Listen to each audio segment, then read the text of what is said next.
y conoce el futuro, el pasado, lo que pudo haber sido, lo que no fue, conoce todo. Entonces a veces hemos creído esto. Como Dios nos dio la libertad y nos dio el libre albedrío para escoger y decidir si queremos recibir a Cristo o no, y como Dios lo conoce todo, entonces Dios desde antes de la creación, como Dios puede ver todo lo que viene en el futuro, Dios nos vio a nosotros y nos vio que un día dijimos, sí, yo quiero arrepentirme y tener fe. Entonces como Dios ya vio eso, pues ya lo tomó en cuenta desde antes. Entonces ya nos predestinó. Pero eso no es ser predestinado. Eso quiere decir que Dios vino a hacer un sacrificio y lo dejó a la humanidad para la buena suerte. A ver quién decide. Ojalá alguien decida aceptar a Cristo y su sacrificio. Y si no, pues ni modo, qué pena. Eso no es predestinación, porque entonces pondría en nosotros la capacidad, pondría en nosotros la determinación de la salvación, pondría en el ser humano imperfecto, pecador, pondría la capacidad que no tenemos de buscar a Dios. En otras palabras, seríamos nosotros los que buscamos a Dios y no Dios quien nos busca a nosotros. Así que no es lo mismo, nosotros no somos la causa de la salvación. Nosotros no somos. Así que no es que Dios ya sabía que yo un día, no es así. Es que Dios desde antes, y aquí es donde viene la parte que algunos ven como la crueldad y luego voy a explicar que no lo es. Más bien debiéramos de ver la bondad. Cuando Dios dijo, quiero que tú recibas el regalo de la salvación. Quiero que tú recibas el perdón de la salvación. Este sacrificio que voy a hacer lo hago por ti. Dios no hizo una muerte de Cristo para una humanidad en masa anónima. Dios es un Dios personal que por nombre y apellido escogió y seleccionó a cada uno de nosotros. Nos predestinó desde antes. Según de Tesalonicenses capítulo 2, versículo 13, Pablo dice, nosotros debemos dar siempre gracias a Dios respecto a ustedes, a la iglesia en Tesalónica, hermanos amados por el Señor, de que Dios os ha escogido desde el principio para salvación. No es que los tesalonicenses escogieron a Dios. Queridos hermanos, no es de que nosotros escojamos a Dios y que entonces Dios supo y Dios se alegró y sintió paz. Los que se tienen que alegrar y sentir paz somos nosotros, de que Él nos escogió a nosotros. Dios es el que da la fe, Dios es el que pone el arrepentimiento en cada persona, el Espíritu Santo es el que trabaja. Entonces, número 7, si Dios escoge a algunos, pues Dios tiene que llamar a esos algunos. En otras palabras, de alguna forma se tienen que enterar, ¿verdad? En otras palabras, el Evangelio es aplicado a los elegidos. Juan capítulo 6, versículo 44. Y otra vez, mis queridos hermanos, no estoy tratando de convencernos de una opinión que yo tenga, simplemente estoy yendo al texto bíblico para que veamos la opinión de cómo ve Dios nuestra vida y nuestra vida eterna. Es el punto de vista de Dios. Juan capítulo 6, versículo 44, ninguno puede venir a mí, dijo Jesús, si el Padre que me envió no le trajere. Y ese que viene, que Dios trajo, yo lo voy a resucitar. Es una garantía de Jesús.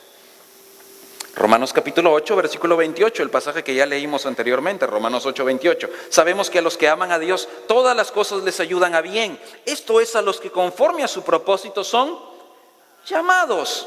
Porque a los que antes conoció, también los predestinó para que fuesen hechos conforme a la imagen de su Hijo, para que Él sea el primogénito entre muchos hermanos.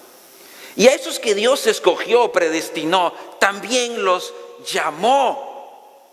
No puede ser que un predestinado no se entere. Y a los que llamó, a esos justificó. Y a los que justificó, a esos glorificó. No hay escogidos o predestinados que no vayan a ser llamados.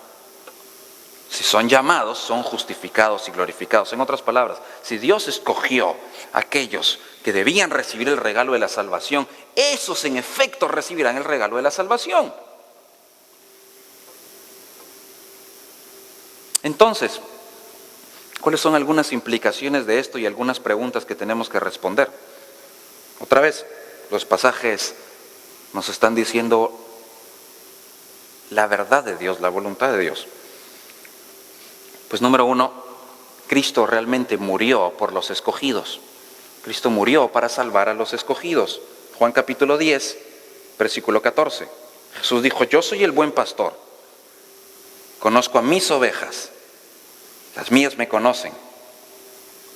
Y como el Padre me conoce, yo conozco al Padre, pongo mi vida por las ovejas. ¿Por qué es que cuando Cristo murió en la cruz no toda la humanidad fue salva de una vez? Porque Cristo murió por los predestinados, por sus ovejas, puso su vida por los que son sus ovejas.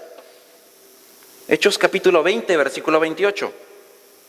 Pablo, hablando a los líderes de la iglesia, les dice: por lo tanto, mirad por vosotros y por todo el rebaño que el Espíritu Santo os ha puesto por obispos, para apacentar la iglesia del Señor, el pueblo de Dios. Vean esto, la iglesia, la cual Él ganó por su propia sangre. Su sangre es la muerte. ¿Por quién murió Cristo? Por su pueblo, por sus ovejas, por su iglesia.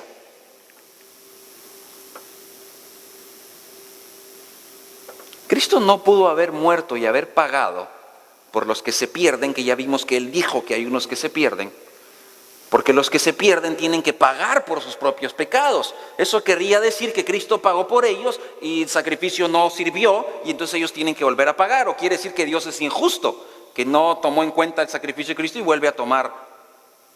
Cristo murió por los que escogió Dios, por los predestinados, por los llamados.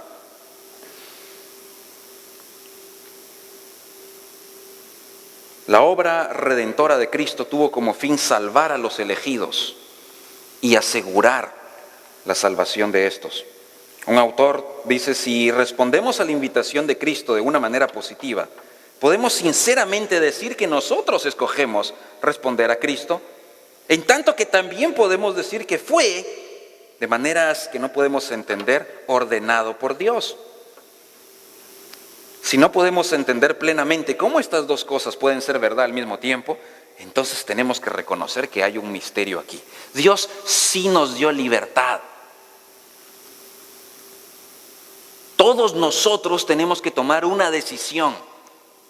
No podemos ignorar a Cristo, solo podemos recibirle o rechazarle. Pero si hemos sido elegidos, vamos a recibirle.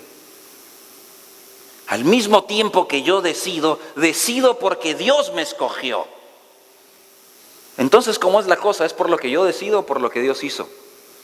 Por lo que Dios hizo y yo decido. Otro gran teólogo dijo una vez: nosotros sin Dios, imposible. Dios sin nosotros no quiere. Es un misterio.